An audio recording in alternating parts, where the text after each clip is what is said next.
Welcome to Interior Analysis. I'm Evan Westman. I'm Carla Cortez. And today we're going to be doing Inside Out, so this is going to be our first animated movie. Before we get into that, though, we have a bit of follow-up from A Star is Born. So my mom sent in a comment about some of the things we talked about with the songs in the movie, so I'm just going to read off what she sent in. So from my memory, you both didn't think there was much of a response from Jackson about Allie's new song about his jeans and whatever. I actually thought there was a lot of tension and stress on the relationship after that song's video shooting. Just after that, Allie's in the bath, and there's a very tense dialogue between her and Jackson regarding the cheesiness of that song, the potential for a boyfriend. She kicks him out of the bathroom, likely because she knows he's right about her stooping to produce a low-level song to enhance her popularity, rather than write meaningful songs like she'd been doing since the night that they met. I thought this was well addressed. Also, I think it's worth mentioning, maybe you did, that the songs themselves are really relevant to the stage of their relationship and other aspects of the story. For instance, the song just before Allie's career really takes off is I'll Always Remember Us This Way. This is when Allie and Jackson are really clicking as a couple and musically. He, I think, is also drinking less. They're at their peak and they'll never be better. Just after this, Allie gets picked up by the producer, dyes her hair red, and starts singing the cheesy song purposely called something like This Isn't Me. And this is when their relationship goes south. He starts drinking and taking drugs more.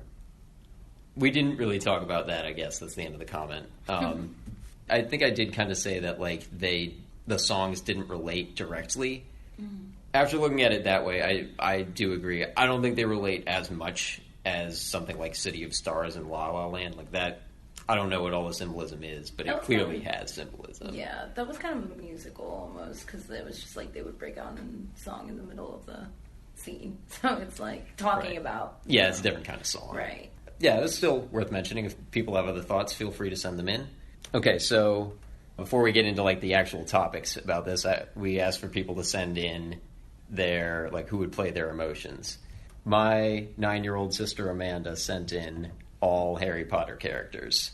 So for her, joy is Hermione, sadness is Ron, fear is Neville, anger is Harry, and disgust is Snape. I don't know if I would agree with all of those, but I mean, I think they work. That's interesting, tying two completely different movies with that. That's really cool. And then my dad sent in joy is Buddy the Elf. His sadness is a cartoon character called Glum from Gulliver's Travels. Fear is an actor called Don Knotts from the 50s to like the 80s. Anger is Jack Nicholson. Disgust is Jim Carrey. Anger is Jack Nicholson. That's a good... I like that one. Yeah, I don't really see Disgust as Jim Carrey. Maybe I just haven't seen him in the right stuff. He's just... Maybe your dad is making a reference to The Mask. I mean, maybe, but isn't he really, like, over the top like he always is in that? And, like, turned up to an 11? Like, that doesn't feel like Disgust to me. I feel like if Disgust and Happiness were one, that would be Jim Carrey. That could work, yeah. So I read Evan's question completely wrong. He actually asked me this question, like, 2 weeks ago. It's not wrong. Well, it's like... Okay, well, I read it. I misread. Anyway, basically, I thought he was saying, like, what character would you be? And I walked into this room, like 10 minutes ago and was like, oh, by the way, I would be Disgust. And Evan was like, what? But, yeah, if you had to be a character or an emotion, what would you be? And right. Definitely comment that. But I know I would be Disgust because... Yeah, you were saying you think that would be, like, the leader, because, like, if you notice... Yes, the leader and, yeah. Yeah, because in, like, the parents' heads, you see, like, the mom's... kind of has sadness as her head, and the dad has anger. And then obviously Joy is Riley's main one. Right. Yeah. And yeah, I think mine would definitely be Disgust. Yeah. I mean, if you want to bring in like your characters on a later episode, that's fine. Like people can still, you guys can still send in your answers later. Yeah, definitely do so. It'd be interesting to see. Yeah. For mine, I did. I've mentioned this like on other episodes, but I'll say it again since this is the real one. So for Joy, I would have Edgar Wright, the director of like Baby Driver and Scott Pilgrim and Shaun of the Dead. Yeah, I love his movies. They're just like so fun. Mm-hmm. For anger, like real anger, I would say Cobb from Inception. Just kind of like mild irritation, I would do Martin Freeman. Mm. And then the character, I mean, he's a real person, but Eduardo Saverin from The Social Network would be sadness. V from V for Vendetta is disgust, and then Amelie Poulain from Amelie is fear. Did you do anything with the core memories and the islands of personality? Okay, that's funny that we're gonna get into this topic right now, because I was actually thinking about how all of Riley's core memories were all positive and happy and blah blah blah. I kind of wish Pixar kind of like took that risk of maybe having one bad core memory, because I know that like every single person on this planet definitely has at least one bad core memory that they either like learned from or like were scarred for life. I'm sorry that this is so morbid, but no, it's fine. So it's funny because I actually thought of my happy core memories, and I definitely relate to the family one. I know when I was a kid, like my parents like adored the crap out of me and my brothers. So like when those cute little like happy family moments were happening, I would really like relate that to my core memories of my parents and my family. So that was really cool. But then like I started to actually think about like, I don't know, like one or two bad core memories from my childhood, and I was like, wow, like it would be interesting to see like, I guess that like one of my bad core memories would probably be like, I'm not going to mention it, but like it would probably have a world, and like the world or like the little island would probably be like scary and upsetting. And, yeah, like, it would be.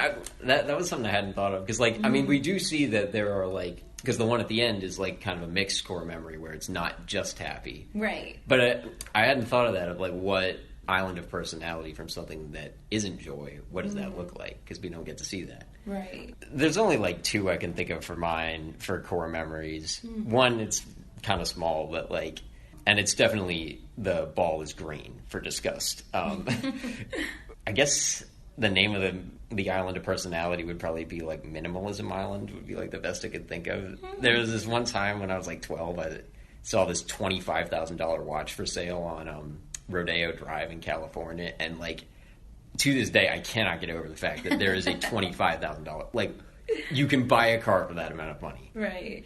And then I guess kind of the island that like this podcast stems from, like the creation of this was when I read the FAQ page for Inception for like an hour and a half when I was 15. That's probably my screenwriting island of personality too, like stemmed from like bits of that memory. Yeah. That's so sweet. Well, I remember, like I can still remember how I felt reading that. So I think that's definitely a core memory there. Yeah, so like this is, I mean, obviously I think a lot of people relate to this movie on a personal level. I like to think that I do more than most people. I don't know if that's true, but like... So, yeah, tell your story, because Evan was telling me earlier how, you can... Yeah. Go ahead. Take the stage. Yeah, so, like, me and my family grew up, so my dad's in the military, so we moved around a lot. I think I've moved probably, like, 6, 7, 8 times, including, like, coming to college, but I don't know if I really count that. I guess I can. And, like... I mean, for anyone who's moved, and obviously it's not exclusive to military people, but like it's never like a perfectly smooth transition, but there are some that are like easier than others. And I don't think it's a coincidence that the one that was the toughest for me was when I was 11, just like Riley is in this movie, because it's just like, that's kind of a weird time. Yeah. And so this came out when I was like 16, so I was like well removed from like the experience of that particular move when I saw it. But I remember going into it and I was like, oh, it's about moving. Like, there's no way they're going to be able to give justice to it. And they totally do. That moment when, in the classroom, when sadness turns, like, the happy core memories into sad core memories, like, I know exactly what that feels like. It's like, it's basically nostalgia, I think. It's like, she's realizing that I can't go back. Like, I can't go back to Minnesota. And the thought of, like, returning to Minnesota to create more happy memories. In the movie, it kind of sounds, they kind of make it sound like a ridiculous idea. And in a way it is. But I remember having that feeling for a while where it was like, this place that I'm in kind of sucks, and maybe if we moved back to one of those other places, it would be fine. And I ended up kind of getting disillusioned from that later. And like, it took me a little while longer to, but like that experience that Riley has in the classroom, I was like, okay, I know exactly what that feels like. So I messed with this movie. I know that's not the phrase, but we got to keep this one of all episodes clean. Right. So and I think with movies that hit you more than others are the ones that I hate using the word relatable, but or the movies where you can see yourself and you're like, oh my gosh, I know exactly what you're going through right now. Or if even if you're going through a rough period, I've noticed, very, very quick sidetrack, I've noticed that some of my favorite movies definitely stem from a time period when I first watched them, and during that time period I was going through a rough period of my life. And then when you watch a movie where you immediately like find closure in it because you're like, wow, like, okay, like this is how they handled it, maybe I can try that. Or, you know, this is how they feel, and that kind of feels good that like someone else gets that. And I feel like, that's really cool that you can relate to this movie with those aspects. Yeah. Well, I mean, it was a little more like removed because I saw it after, but like, right, I mean, that's actually something that one of my screenwriting professors talks about a lot, is like the way that movies can kind of be like, I don't know exactly what he called it, but something like medicine for the soul or something. Yeah. I don't think that's exactly the phrase he used, but something like that. Right. I think a lot of this too is like, they make Riley someone that's like, they make her specific enough, but also like you can kind of project yourself onto her a lot through like everyone kind of has that equivalent, I think, of, you know, they don't have necessarily like Honesty Island, but they have that kind of personality trait, or they don't have Hockey Island, but they have something that they're into. Right. And then obviously people can like project their relationships onto an island like that. And they give her like specific people and specific things, but it's general enough that you can watch it as if you're her, which I think is pretty cool that they can do that. Right. I think real quick, going back to something you said about sadness, kind of, you know, when she touches the memory sphere, how it turns blue and Riley gets sad about that. I think it is nostalgia. I think that's the perfect representation of nostalgia, and how all of a sudden you have this happy memory and then you kind of feel like upset after. Right, because it's in the past. It's in the past. You can't reach it. You can't recreate it the same moment in time, the same age, everything. I big props to Pixar for the director of the movie. Pete Docter, just for reference. Yes, for representing nostalgia in such a lighthearted way. I don't know if it's that lighthearted. I mean, of course she starts crying, but I think the lightheartedness comes more from like when they're like panicking. You know, it goes in and out. It's certainly kid friendly, but it is like they're dealing with some really deep stuff here. Oh yeah. So the first topic we have is like sadness as the answer. So this was like something else that kind of surprised me because, you know, when you go to see a Disney movie, I mean, they're notorious for like sometimes killing off like the parent character really early on, even though it's supposed to be a kid's movie. Like there are so many Pixar deaths. But I was really not expecting that they would sort of endorse sadness almost like they do at the end. And it's not like a full endorsement, but they're like, there's a place for it. And that's basically the arc that Joy and Riley go through, is that at the beginning she's introduced as like a problem to avoid. It's like, disgust kind of keeps us safe. Fear is like, tells us what lines not to cross, and the anger like stands up for our rights. Sadness is just kind of like, she kind of ruins everything. Yeah, and at the beginning. Well, right, but that's how she's introduced. Right. And you get angry. She's the frustrating character. Even when like the classroom scene when Riley was standing there and like talking, and then like sadness not just once touches the sphere and makes things terrible. She does it twice, and it's like, what are you doing? Like you like get so angry with her, and you're like, please stop. Also, who's the voice director for Sadness? Remember? It's Phyllis Smith. She plays the character Phyllis in The Office. Okay, I was about to say, because I was like, that has to be Phyllis. And then Mindy Kaling from The Office is also discussed. I knew it. Okay. So yeah, Sadness and Joy, I know this is going to sound kind of weird, but they're kind of more mood-based, I feel like, than the other ones. Like, disgust, anger, and fear all kind of motivate action as like their primary thing.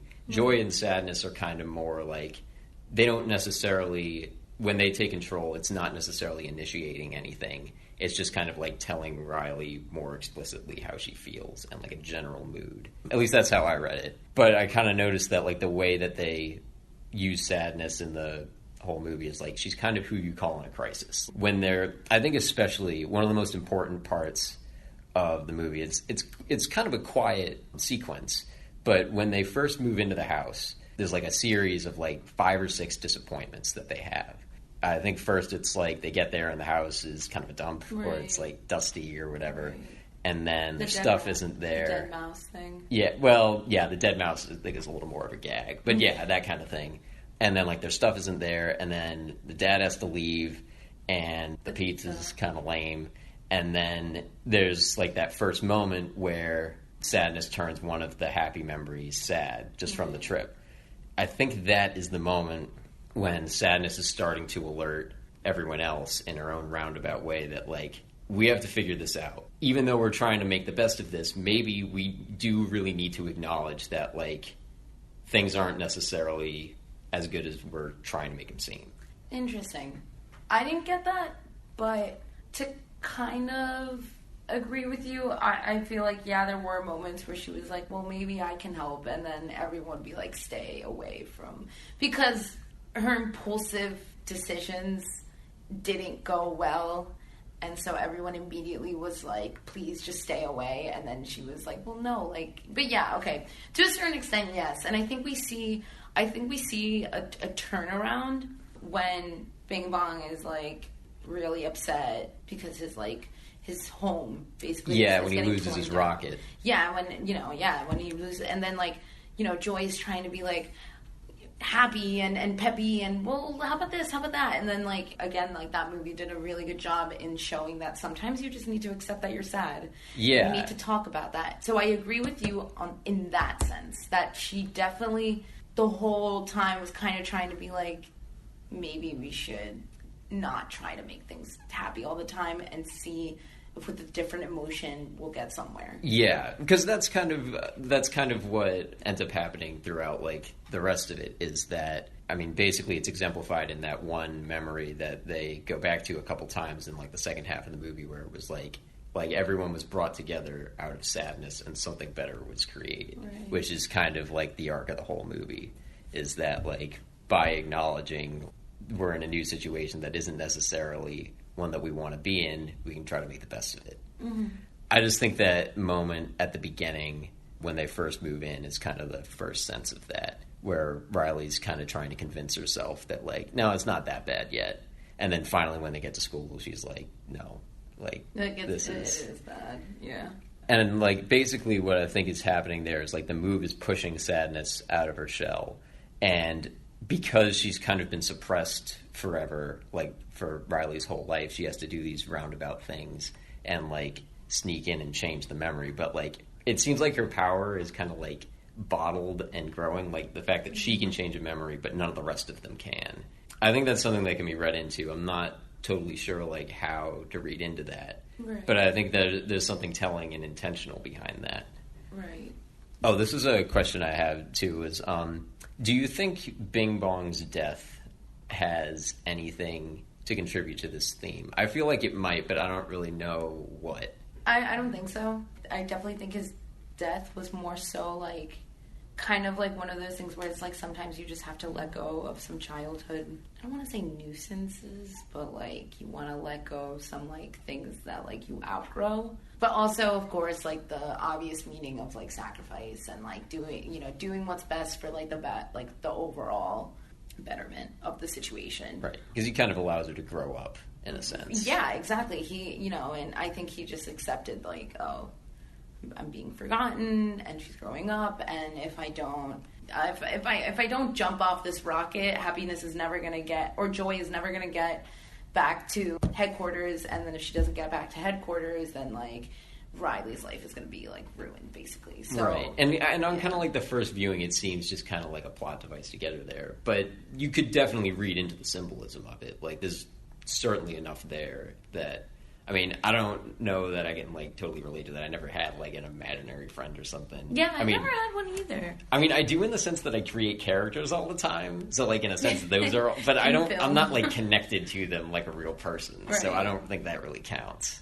Right. Yeah. Do you have anything else you want to say on this topic before we move on? What about your opinion? Like, what do you think with the question that you just asked me? Oh, I think I've kind of answered it as much as I can. Like, he's kind of something that has to get left behind, maybe in the same way that like leaving her life in Minnesota behind, at least in part.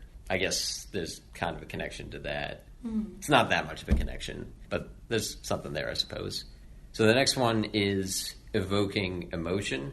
So, full disclosure, this is like the one movie that's actually brought me to tears. Only the second time I watched it, though, for some reason, which is a little weird.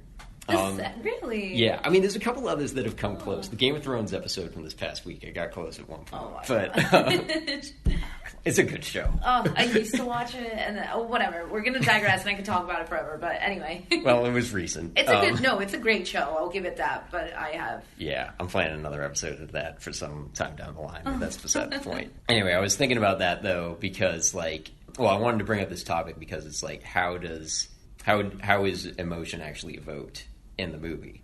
I think one thing is that the tragedies are kind of like small scale enough that we can relate to them. And there's, I talked about this a little bit earlier, that there's kind of there's a general sense of Riley, but there's also kind of a more specific sense of her.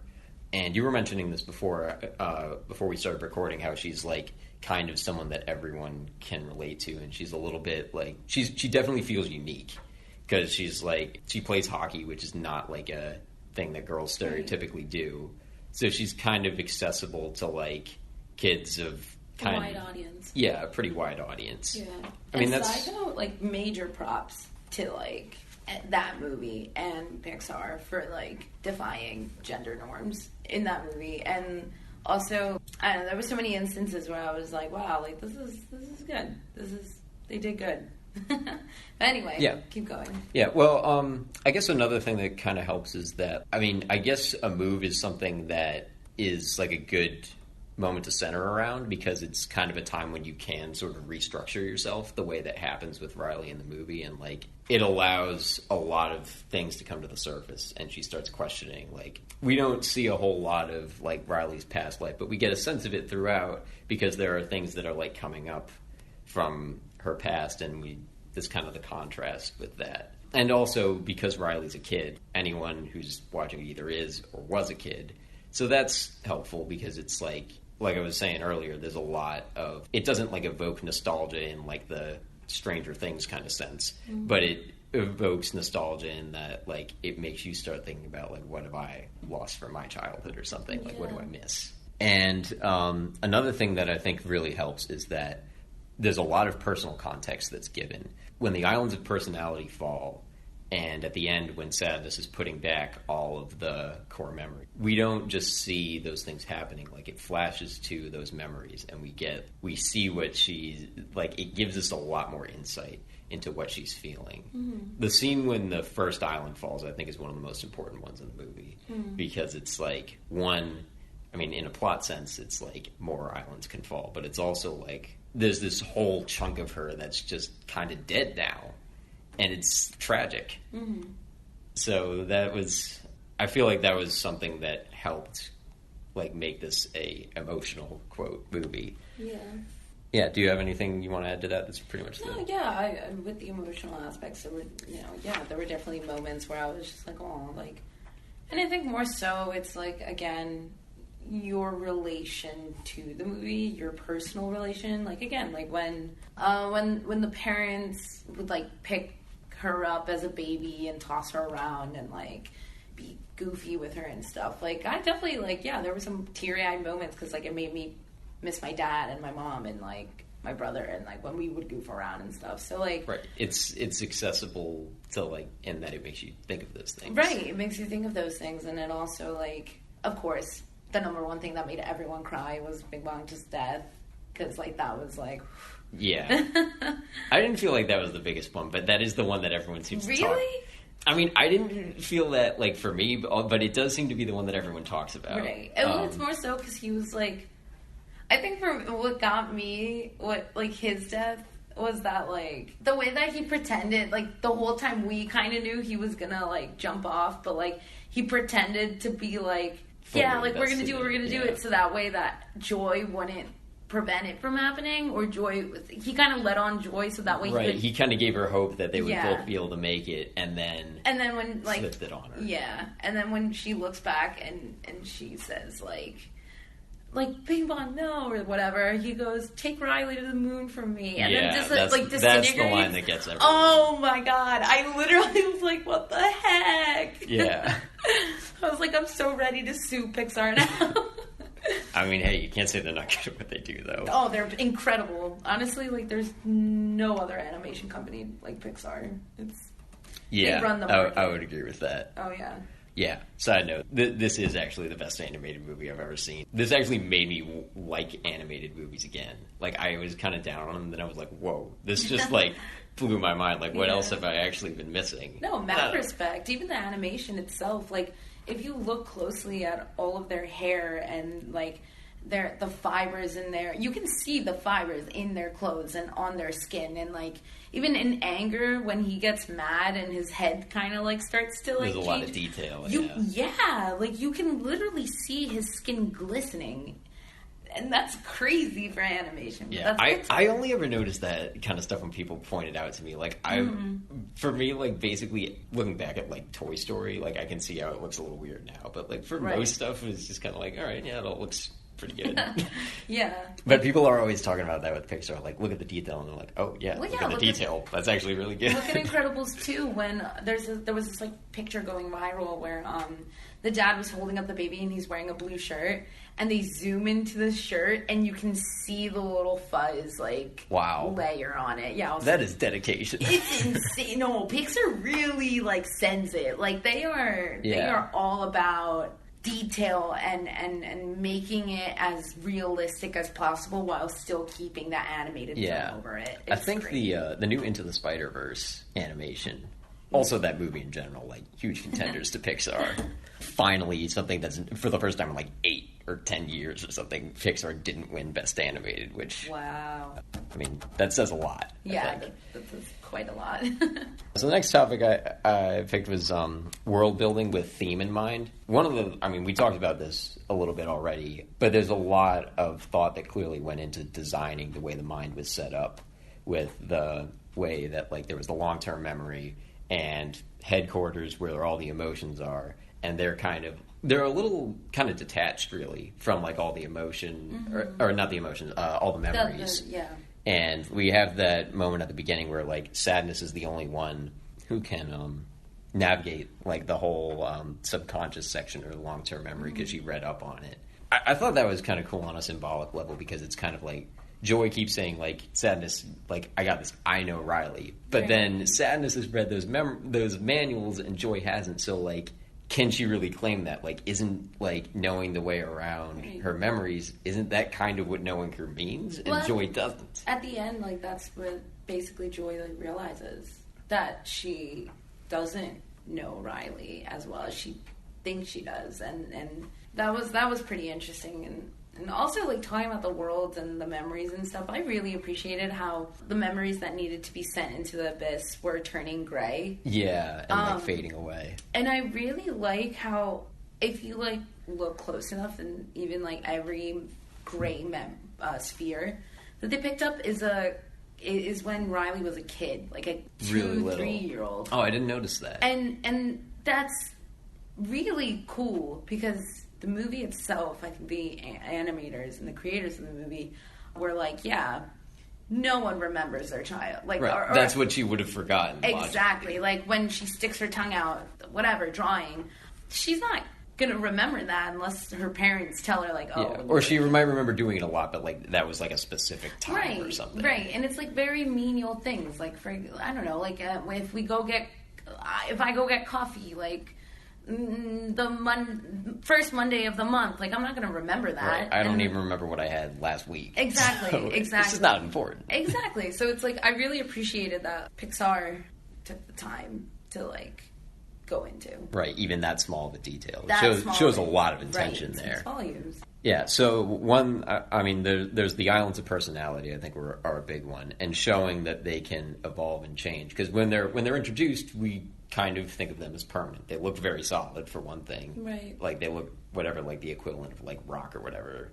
is in the mind world. Like that's what it looks like it's made of. Right. And they look pretty solid. They're all like running at different times or whatever. And then when it falls off, we're like, oh wait, this is like, it kind of shows, I think it shows how the mind works. It's also a huge plot moment because we had no indication that could happen.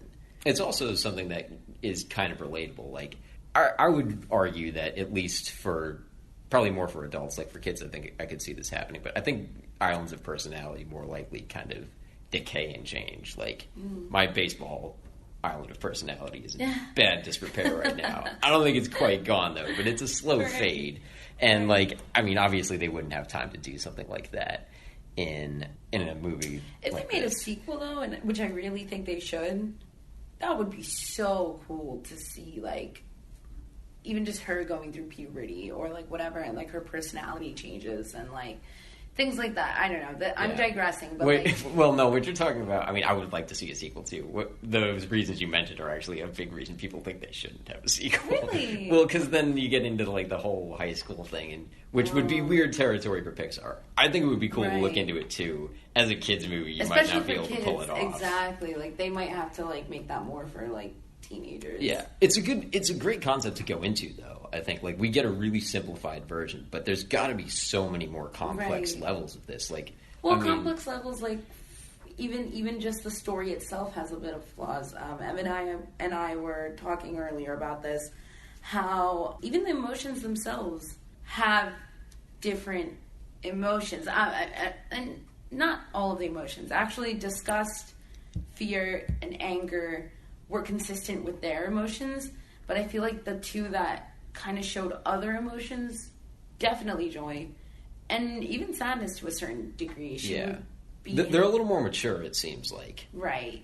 But it and that's one of the complications of this movie is how does an emotion show other emotions, when they are the people running human emotions. So the allegory falls off a little bit. It's a little bit, again, like, how do you fix that? That's true. Because, I mean, you have to have them play off each other. Right. And if they're, like, static voices, that doesn't quite work. Right. Especially, like, I mean, if you're an emotionless voice actor, what do you have to work with? Exactly, So, like, exactly.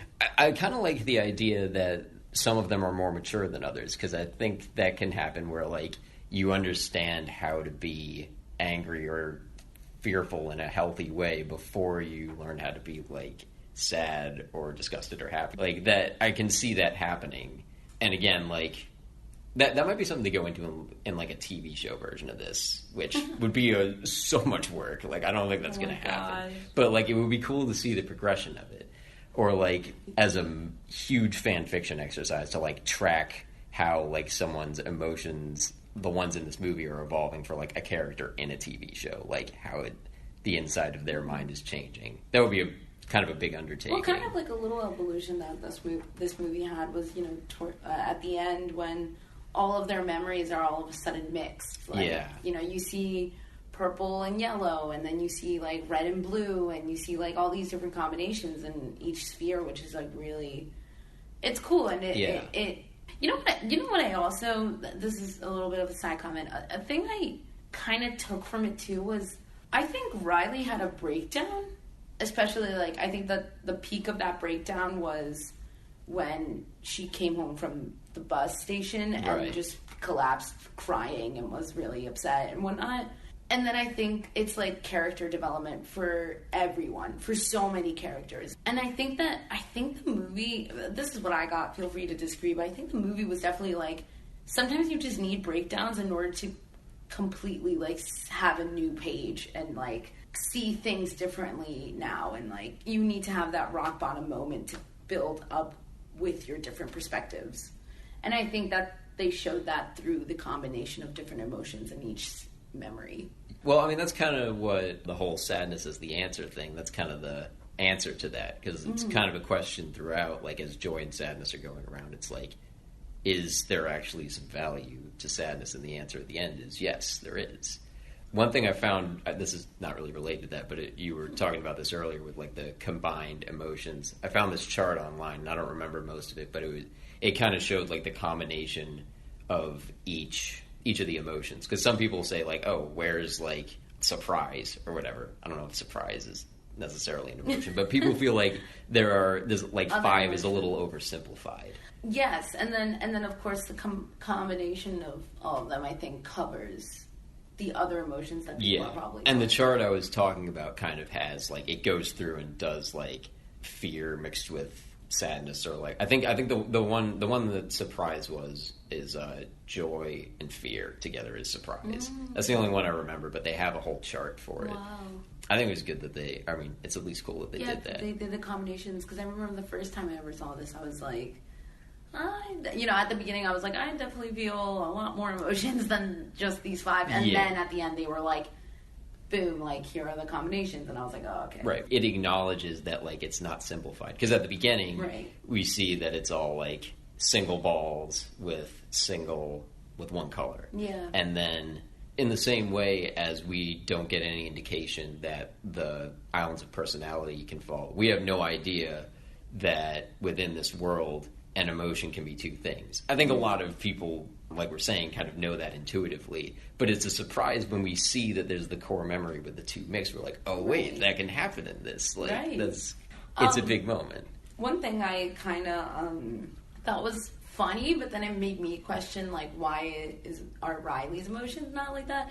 So when we get an inside look at the parent, like at the mom's emotional characters and then like the father's emotional characters, they all dress just like who's ever minor in, and even like the dads all have the mustache. They all have the mustache, and they're all male. And then like the one of the moms are all female, and they all have like the same hair, and the glasses and everything. And then even like the boy that Riley bumps into towards at the end when she's about to go skating.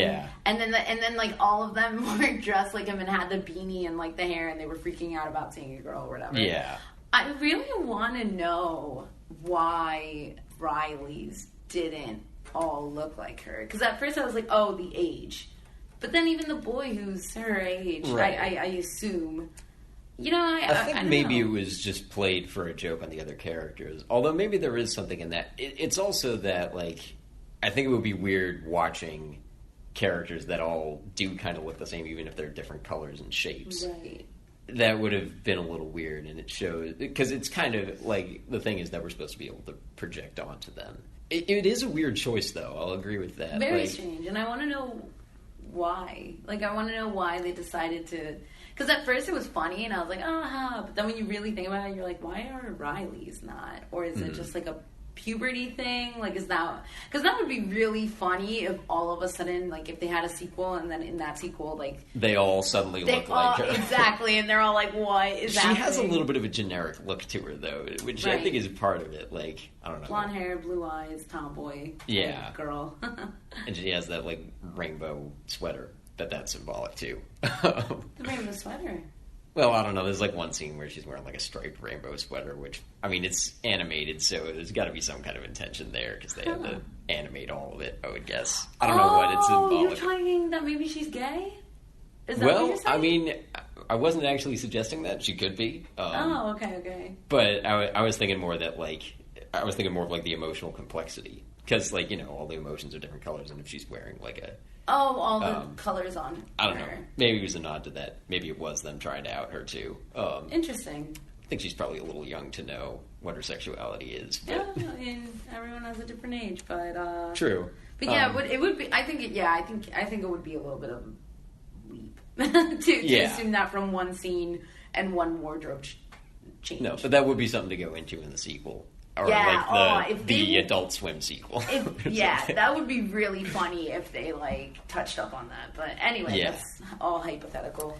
There's a pretty concise exposition too about how the emotions work, and as you were saying, like there's a little bit where like the allegory of it falls off, where it's like the emotions having other emotions. It gets a little bit convoluted there, and there were actually in earlier drafts of it. Part of it was like. The emotions with, like, they'd have a microphone or something and try to tell Riley what to do, and she could kind of say yes or no. They ended up scrapping that, which I think was good, because I don't think that would have worked as well. Right. But they move, like, there's not really, like, any real explanation, but you get a sense of, like, what the dynamic is, and how, like, when each of them kind of tries to control the, like, little board in front of them, and they have, like, their favorite thing that they want her to do.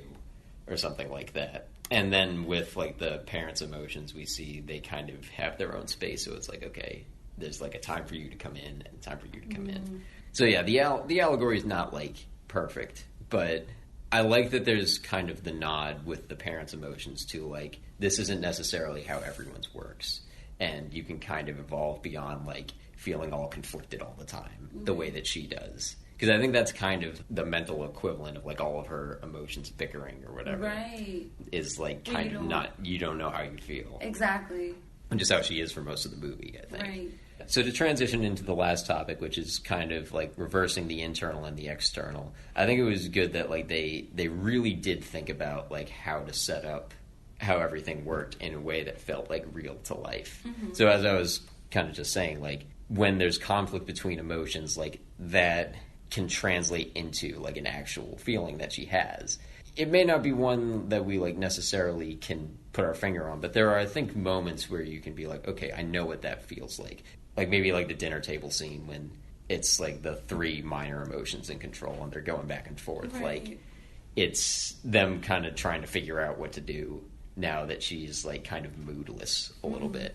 But something that I think is probably the most important aspect of it is when joy and sadness are traveling through like her subconscious and stuff. Everything that's happening with them, everything we learn about them and their interactions, that's kind of showing us something about Riley.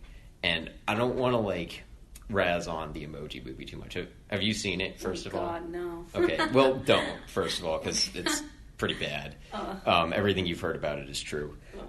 Clearly, the Emoji Movie tried to rip off Inside Out. And the big difference with that is, for one thing, they're inside a kid's phone instead of a kid's mind, which who cares about that? When, like, the emojis are going throughout the kid's phone, we don't learn anything about the kid. It's just kind of like going through the different apps for fun and making jokes that don't even really land. Sounds like a nightmare. Yeah, I mean, it's not as bad as it sounds, but it's pretty bad. I mean, it's as bad as the trailer made it look. Right. But, like, that was a big difference between, like, why these two movies that are honestly really similar in concept. You have, like, a character that is meant to embody one emotion, and those are the main characters. This one works so much better because whenever we see them doing something, it's informing us about the person that they're like controlling. We learn so much about Riley from seeing joy and sadness do all these things and learning from each other. Whereas like when we see the emojis going around, it really doesn't matter. And they tried to push the allegory and it really doesn't work. Yeah. I don't want to like razz on it too much, but you can see it's a contrast that shows just how much better this movie is and how good they did with giving that kind of exposition. There's also like it allows those like smaller moments to have a lot of intent. Even something I remember seeing this moment and like understanding how it felt was like it's a really small one and it's kind of played for laughs, but it's like when they're at hockey practice and Fear is shoving all like the random hockey memories into the core memory thing. He's like, one of these has got to work, and then they all like fly out. I could kind of see how that felt like in terms of like her playing. It's like, all right, what do I do now? Right. Like that feeling when the tactic that you normally go to doesn't work, and you're like, what do I do? Right. And she's kind of freaking out even more than that at this point. But that was just kind of a moment that I felt like had more intention than it might originally seem. And there's so many of those. And I'm sure that's one that I just picked up on, and there are a lot more that I didn't, that other people might have.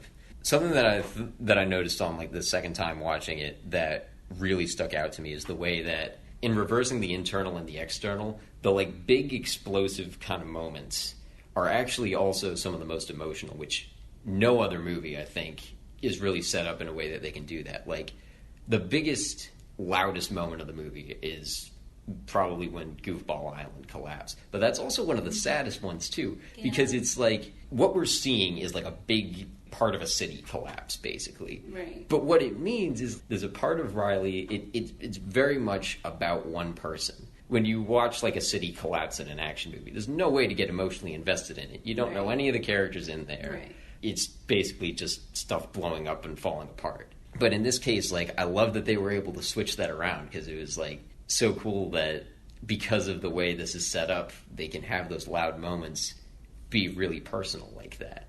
And this isn't something that like they say that like specifically in the movie, but as the islands of personality keep on collapsing, it gets harder and harder for joy and sadness to get back. Like every time they go to one, like just before they get there or like a little before they get there, it's gone and they can't get back across. Right.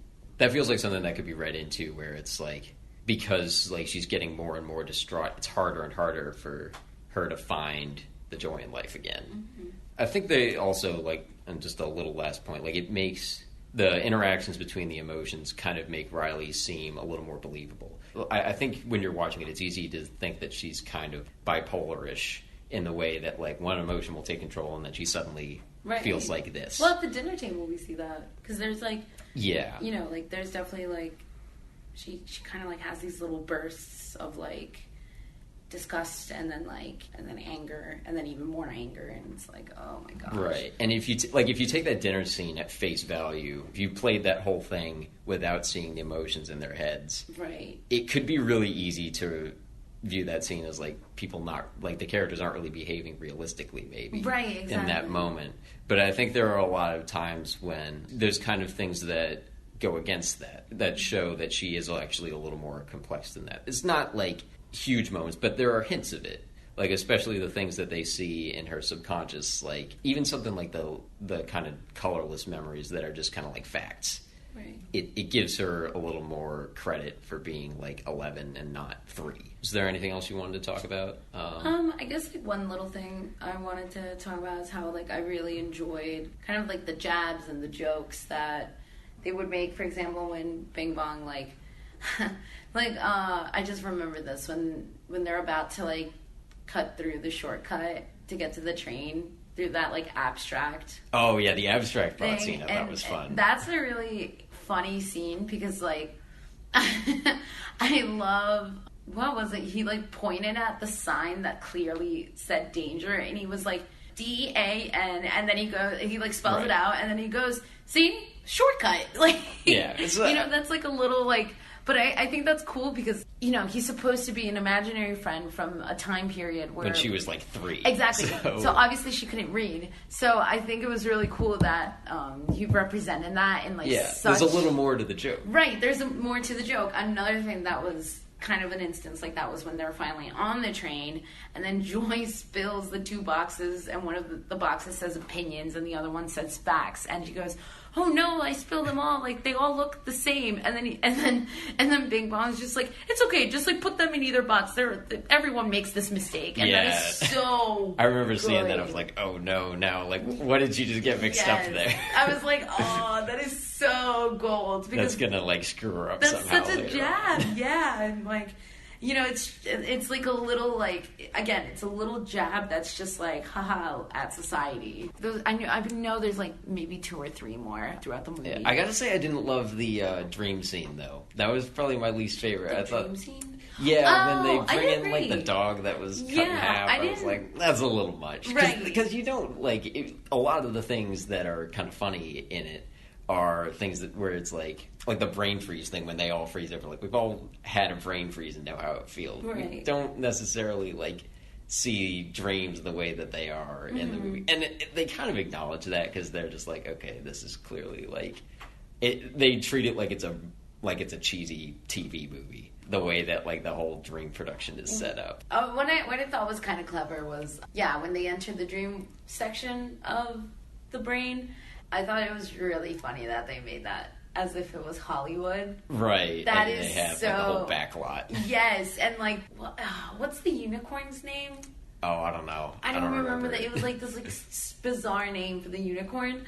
And I love how Joy is like freaking out, and then she's like, "Oh, I loved seeing you in blah blah blah part 3. Yeah. I love you," and then like she like runs away. I thought that was pretty clever. My favorite one of the jokes I think was I liked the imaginary boyfriend generator. That was kind of so fun. good. That was kind of so funny. Good. My favorite though was when they're in like the imagination land and they're doing all like the fun little things inside. And just like, oh, why does it have to be so interactive? Yeah. I love that. It was awesome. It's a good movie overall. I really do enjoy it. I think the first time I saw it, I definitely enjoyed it a lot more than now. Cause I think it gets better. No, and honestly, like it does get better in certain aspects in the sense that like I think, you know, like how old were we when it came out? I was like 16 when I first saw it. I was 18. It came out 2015, so cool. Yeah.